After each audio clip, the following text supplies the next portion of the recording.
Brittany, that Vice President Kamala Harris was a more formidable foe for President Donald Trump than President Biden back in June. And for the most part, last night's performances did not move the needle much.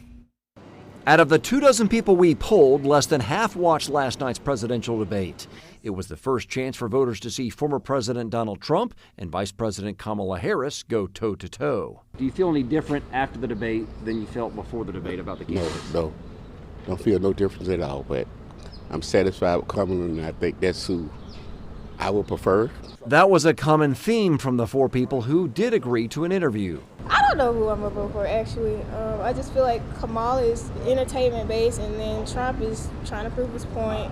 So I'm still at a standstill. Republican Bodie Hines believes Harris put on a stronger showing than President Joe Biden, whose uneven performance in June ultimately led him to drop out of the race. On this one, Kamala kind of baited him into doing Donald Trump things and kind of rambling a little bit. However, Hines feels the moderators fact-checked Trump mid-debate, giving Harris an unfair advantage. Who won the debate in your opinion?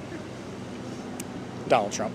But Marcus Biffle, who has also watched both presidential debates, came away last night feeling even stronger about his candidate of choice. Who do you feel more strongly about after the debate last night? I'm more on the Harris, Vice President Harris. So you think the debate last night helped Kamala Harris more than Donald Trump? In my opinion, yeah. Now, while a second debate between Trump and Harris is still up in the air, their running mates will square off in New York on October 1st, just about a month before the election. Jarvis?